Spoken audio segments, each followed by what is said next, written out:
Welcome to On Texas Football. Time for lunch with the coach with two coaches, Coach Brian Irwin and Coach Bob Shipley, two former high school coaches, head high school coaches with a lot of success under the belt. They meet with me every Monday, and we talk about the Longhorns' previous game. Guys, big one in Big D. Texas beats OU 23-6. I want to get y'all's initial takes on the game overall. Brian, I'll start with you. My initial take is we were ready to play. We were on edge. We had a chip on our shoulder. We had something to prove. We got embarrassed the week before, and this was Texas OU, and our guys were ready to play. Our coaches did a fantastic job of probably coaching them hard, very, very hard, but at the same time not beating them down to where their confidence was not there. I think we took the field confidently. We were aggressive. We didn't back down. We talked all week. I know Jerry's battle cry all week was, physicality and being physical. And we were very, very physical from the jump. And if you take out a couple of the penalties in the first couple of possessions, other than the penalties, that was the only thing that stopped us. We ended up 1st and 20, a couple different times in those first couple of possessions. But I just thought we were ready to play. We were prepared. We had a chip on our shoulder. And, Texas showed Texas fight. What'd you think, Bob? Yeah, I agree with what Brian said. It's the team that we hoped would show up the week before, and that would have been fun to watch. But for whatever reason, hopefully, lesson learned, because this was a must-win game. There's no question about it. And They played like it was a must-win game. And every game they play for the rest of the season is going to be a must-win game in their mind. And so I agree. I thought the coaches did a great job. I think, the material, that's at the whole different rabbit hole to go down. But I just felt like that we were prepared. We were, as we've been saying, physical. And then the last 2.5 quarters was unbelievable. We held the ball, for 13 minutes in the third quarter? Yep. I mean, 25 plays to 4 in the third quarter for Texas. Yeah. Second half adjustments are the best I've seen this year. Yeah. It's the best I've seen in a while. What was surprising to me is when the half ended, I really just thought to myself, man, we look fresh. We look really, really fresh. They look really, really tired. Third down effectiveness that we had in the third quarter and fourth quarter, really, really helped. I thought one important stat was at halftime, we were 2 for 6 on third down. So we're 33% on third downs. And all of a sudden, second half, we go 8 of 11. And so we're high 70% on third down. So, but I just really thought to myself, we look fresh as we were leaving the field, the last few minutes of the second quarter. And I thought to myself, the times I've thought that as a coach, Bob, you probably have encountered this too, where I'm like, I'd tell the kids, man, y'all look good. You look really, really good. You look really fresh right now coming out for the second half. And you, every time y'all felt that way, our teams played great because they were fresh. They were in shape. They were conditioned. So it was just interesting to see that we just had a ton of energy and freshness about us as we left the field for the first half, getting ready to come back the second half.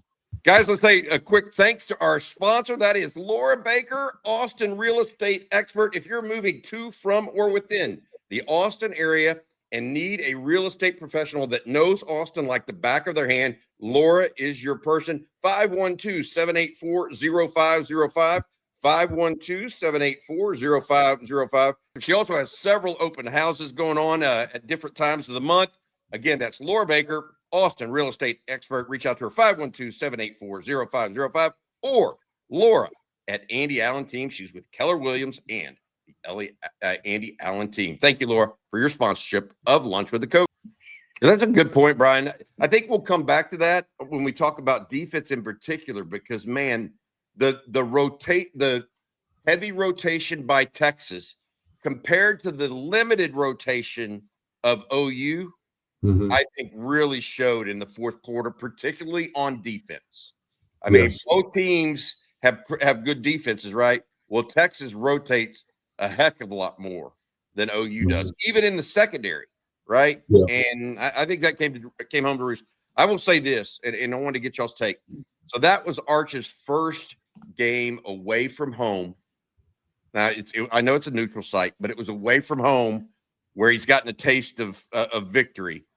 You think that helps Texas going into Lexington in the way that he's at least got that mindset? Okay, I know what it takes to go into hostile territory, even though it was neutral site, and try to win this game up there.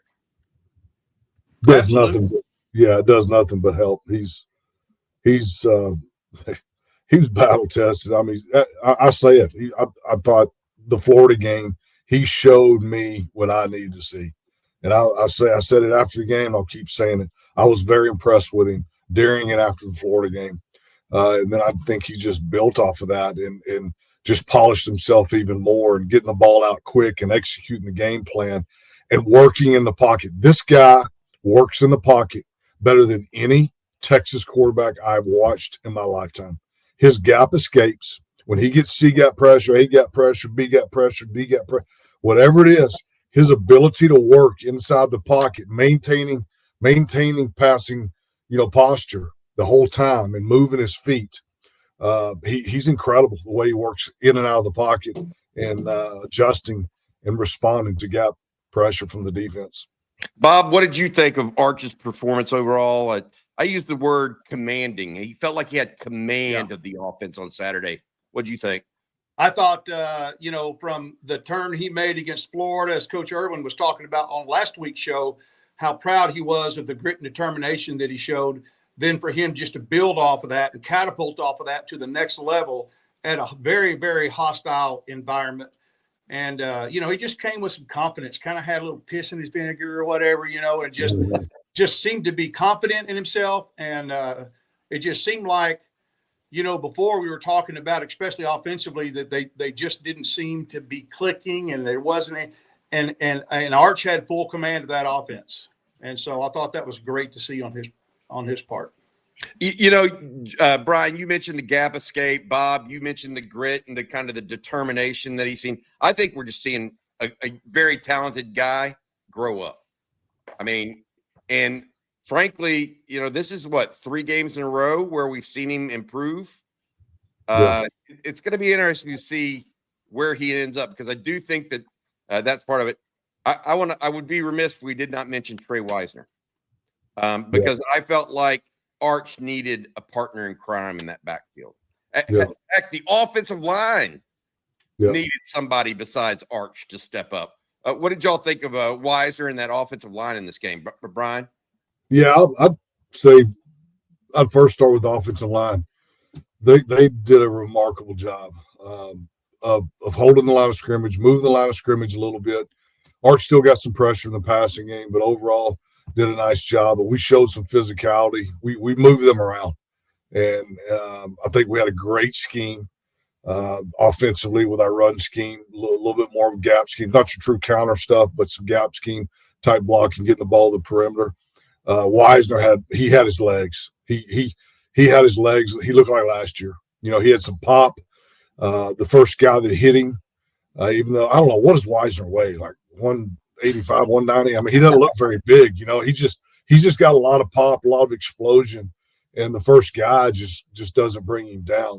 So Wisner, the offensive line, the entire offense. We're sitting here watching Arch grow up and develop right before our eyes. We're watching the same thing, I think, out of the offensive linemen, out of then Trey Wisner getting healthy. The other thing I think we need to really recognize is the way our wide receivers worked. I thought they worked harder in the game, especially when Arch started moving in the pocket and escaping a little bit.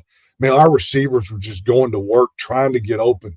And they did a wonderful job. Just keep working for Arch. Keep working for Arch. They need to go left, they go left. They need to go left, then back to right. They did that. If they went deep, I just thought they worked really, really hard. They caught every ball. I didn't see any drops. The one to Mosley, there's a little bit there, but he did get that thing raked out a little bit. So I don't consider that a true drop. But just overall, I think, and that's what Bobby, it's what it's all about. This isn't an art show. These are the Texas Longhorns, and we need the team. We need the whole offensive unit to pull their weight. Everybody do their job, and for the first time this year, we did it. Bob, you had a pair of kids that were pretty good receivers. What do you think of that comment about the receivers? Because your sons did a pretty good job of that too. Now, what did you think of that? Yeah, I love the competition that we have at receiver right now. Kind of surprised we didn't see some of the younger receivers get in the game more than we did. But, kind of going back to Trey Wisner first, I just feel like I feel so happy for him because he's had so much frustration, this whole season. And then what was he, the leading rusher in the SEC last year? Huge expectations this year. And he just hadn't been able to get it on track, and boy, did he ever! And just watching him be interviewed after that game on Saturday was, he was just smiling ear to ear. I just couldn't have been more happy for him, But he has one of those grins that's really wide, doesn't he? Yeah, he had a lot to be grinning about. Yeah, he did. He was wearing that golden hat. Hey, defense, Bob. I'll go back to you. Started off, it looked like OU had a good game plan for Texas, but turns out you look at the stat line, the Texas defense has 5 sacks, 2.5 for Colin Simmons alone. And OU never gets into the red zone on Texas the entire game. What'd you think of the Texas D?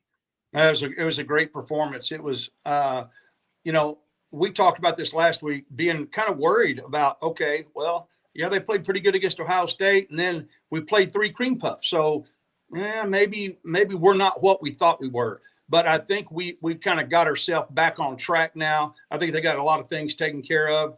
When we did grades after the game, yesterday I gave them an A. I just feel like the defense overall played well. The defensive line was unbelievable. Linebackers didn't have the spectacular plays maybe that they've had in the past, but still very consistent. And what can you say? 3 interceptions against a Heisman hopeful. Great day for the defense. Brian, what'd you think, bud? Yeah, I thought we tackled really well. We ran to the ball. We played fast. PK had a great game plan. It's a little more aggressive than maybe the week before or what we've seen. Illustrated by the blitz towards the end of the game when Michael Tapp blitzed and ended up getting the sack. We don't see that a lot out of our defense. Colin Simmons, the pass rush, Brad Spence, Jackson, our defensive tackles doing their job and fulfilling their role inside. Anthony Hill, had a big time play early in the game when he was getting blocked and in a real precarious situation, getting blocked. He ended up getting off the block and getting him a solo tackle. I thought Michael Taff early on just showed out. He kept showing up. Hit 7 solo tackles. Hit 7 solo tackles for the game. That's incredible. So again, it's a team game. It's the entire unit. Starts up front, then the middle, then the back end. Malik Muhammad, 2 picks. Grayson Littleton got a pick. Just unbelievable job. Great defensive football. Championships are won with defense, and we've got the makings of a very, very, very special defense, and they came to play. They stopped the run again. When this team stops the run, they're really hard to beat, I think. I think that's we're going to be a telltale sign as we go, whether it's at Kentucky or go to Mississippi State or host Vanderbilt. You stop the run at Texas. Speaking of the run, Bobby, I think it's important to say, I saw, heard, read a lot of stuff last week from a lot of different people, a lot of our people, saying we could not run the football. Don't waste your time running the football. Don't even try to run the football against OU. And, we've talked ad nauseum about we've got to be able to run the football. We've got to try to run the football. We need to establish the run. We need to be effective running the football. In this game, you never, ever, ever give up on the ability to try to be able to run the football. And again, hats off to Sark, to Coach Flood, the players for being able to line up and run the football. Rush for, 138 yards, 137, 38 yards, 4.3 average. They average 1.6. We averaged 4.3. Who would have ever thunk it going in that game? That's why you got to believe. Don't sell your guys short. Don't sell your team short. Don't sell your program short. We can run the football. We just got to get gelled. We've said it many, many times. It takes offensive linemen 3, 4, 5, 6 weeks to get it together. Okay. So running the football is still a very, very critical aspect to this game, just like you just said, and stopping the run when you're a defensive team. That's still the very first thing you do when you game plan as a defense is we've got to stop the run. That's the very first thing you do. It's interesting because I'm thinking to myself that you talk about that offensive line. Nick Brooks, after that first couple of series, I thought acquitted himself well at left guard. Brandon Baker did not have a penalty for the first time in a game as a Longhorn. These guys, he's a true sophomore. Nick Brooks is a true freshman. I thought Cole Hudson and DJ Campbell as a combination may have had their best game as Longhorns. Yeah. I mean, DJ Campbell had a really, really good game. I mean, you didn't hear much about the OU defensive tackles in this game, and they were the most celebrated group Texas will play against this year, probably. Very true. So I think it's good stuff. All right, I'm leaving maybe the best for last because y'all both love special teams. So yes, don't think of that Ryan Niblett return. That's what put Texas up by 2 scores. And I guarantee you, both of you guys, if y'all were sitting on the couch, were getting off the couch yelling when you were watching that one. Bob, what'd you think of that? Right. I was running through the living room, pumping my fist in the air like a choo-choo train. I mean, I did not know until that moment Ryan Niblett had the juice that he has. I hadn't seen that. It looked a little bit like what was the kid from Pflugerville that returned a punt for a touchdown against OU?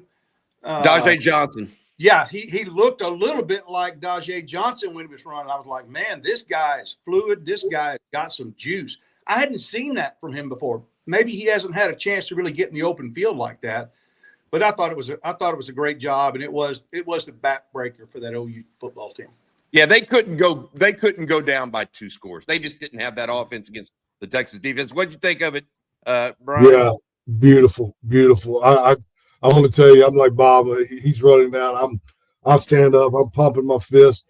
But what was really, I'm not like Nostradamus or anything like that. But I'm sitting there with my wife, my daughter, and my daughter's boyfriend watching the ball game at a bar. And I told my daughter, I said, "We're fixing to get a punt return. Watch this. We're fixing to get a punt return." And I'll be dang, there he goes. And I get in her five. I told you, So he's like high-fiving me and everything. It was great. I love it. All right. That's gonna do it for today's lunch with the coach. I appreciate you guys. That's Coach Brian Irwin, 2-time state champion Lamar Cougars. Coach Bob Shippey, longtime successful high school coach. Played for a state title, I believe. Coach, did you play for 2? Played for 2. We got to do something about it. Get you back into coaching. Get that James Franklin retirement going. Yeah. All right. For Coach Shipley and Coach Irwin, as well as our producer, Matt Hutchinson, I'm Bobby Burton. This has been Monday's Lunch with the Coach. Hook 'em.